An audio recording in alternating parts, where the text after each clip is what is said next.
Okay, this idiot up here in front of me, if you notice, everybody has to pull over to exit, and this cut me off in front of me.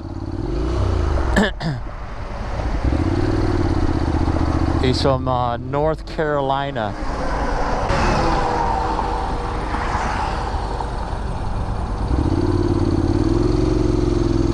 Today I'm going to make a video, a moto vlog about things I've been thinking about lately, based on what's going on with my life experiences.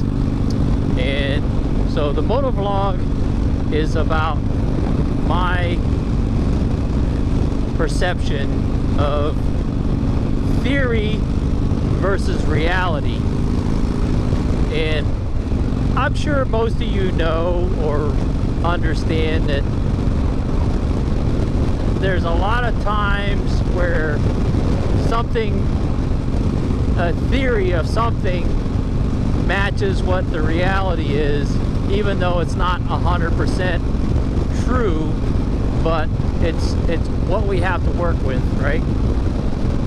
And then sometimes the theory doesn't match up with reality, and then there's the situation where the theory is close enough, it gets you close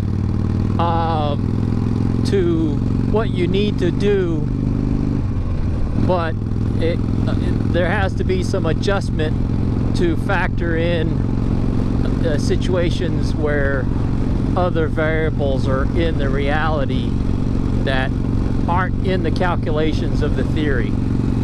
So long story short, the theory of how businesses work that they teach you in school are close and may be true with some businesses, but not with all businesses.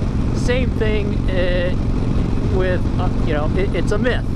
You know, some myths have some truth to them, but they don't apply to every aspect of that, of whatever the myth is saying.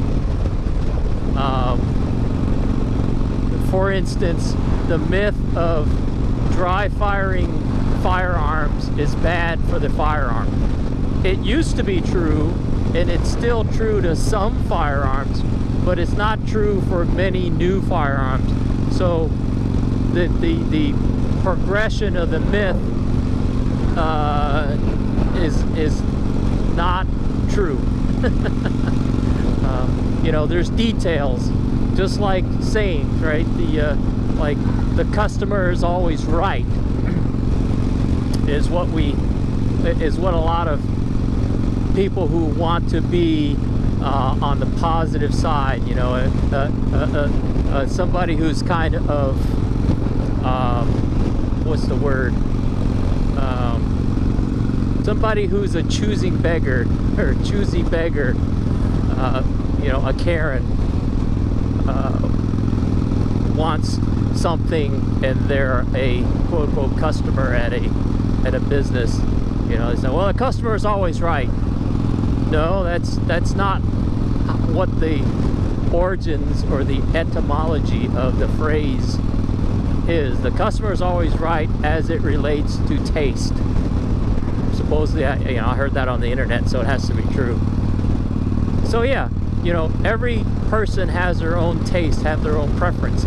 So they are right in their own preference when it comes to whatever they want to buy, but it doesn't mean that they are right in the general population, right? If they think that pink is the best color ever, well, they're right in their preference, but not everybody likes pink. All right, so move forward. Businesses, and this comes down to my experiences of all the companies that I worked for, you know, from my very first job. But most of it is based on the companies that I worked for after I graduated college, right? So my observations of a lot of companies is when they don't factor in employee contributions to the business and only factor in how much revenue are we going to make, or how much revenue can we make if we do this or that, things don't end well.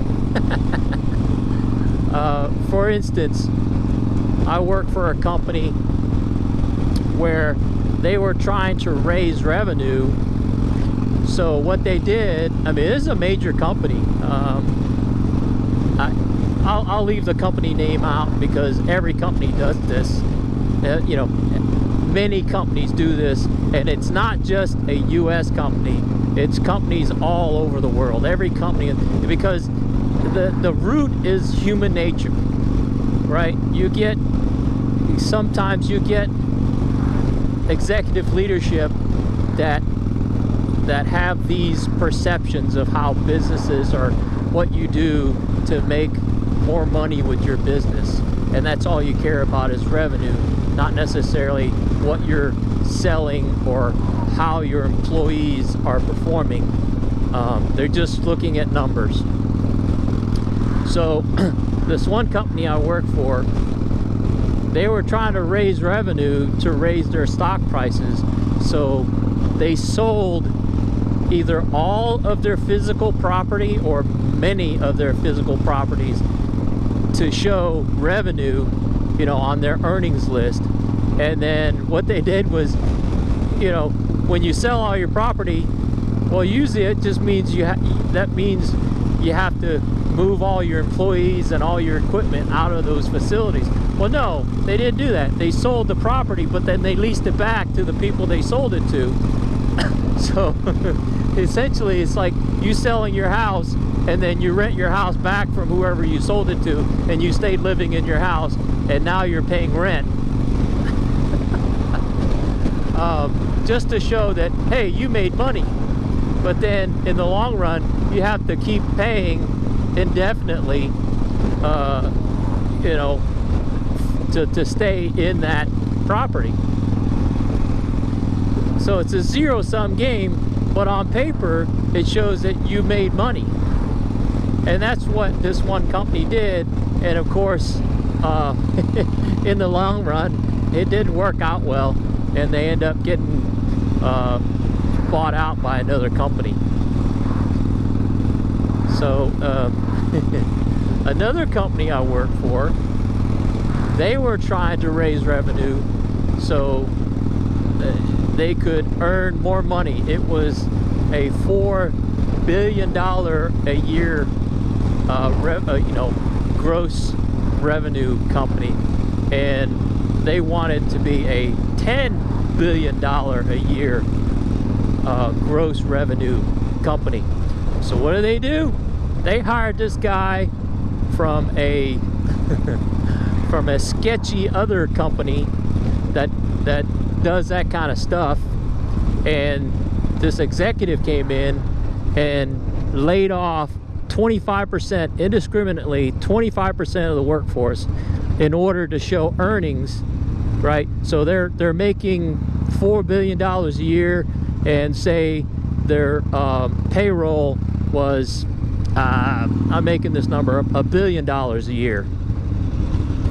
So in order to, you know, increase their net earnings, they laid off 25% of the workforce in order to show that those earnings are no longer going out to payroll, but are going into the net earnings of the company in order to, you know, raise their stock prices in their annual revenue report, which would potentially raise their stock price, so, you know, they could raise more revenue and you know, buy more resources and whatnot. Well, what that did was it caused the governing body that governs what they make to come in. You know, I think annually the governing body comes in and audits the company. Well, what it caused was when the governing body came in and audited the company, they were asking, hey, your documents, you know, the legal requirements say you have to do this. You need to show proof that you're doing this. And they couldn't prove. And it's like, well, why aren't you doing what the legal requirements are? And they say, well, because we don't have anybody to do it. And it's like, why? Why not? I mean, you met it last year. Why don't you meet these requirements this year? Oh, well, because we laid off 25% of our workforce. So they got a big penalty, and they ended up having to hire back twice as many people as they let go in order to catch up all the things that they were supposed to be doing after they laid off all the 25% of the people. So, you know, it's a head scratcher. It's like, you didn't see this coming? You know, either one, they don't care, and they know what's going to happen, but they don't care because after they do it, they're going to get whatever they want to get and then, you know, get out. So then it's somebody else's problem. That seems to be what happened. So the theory that, you know, yeah, we can show more revenue and that's going to be a positive thing, and that's going to be a good thing for the company. No, that's not how that works, because they don't consider other variables, or basically don't care about other variables that could take it to the bad side. So that's, you know, that's my observation. Yeah, theory and reality don't always line up in a good way. So if you're a business person and you think whatever you're going to do is good for the company, you better look a little deeper and make sure that all the variables that could affect your decision don't bite you in the behind. So that's all I got to say about that. Everybody have a good day.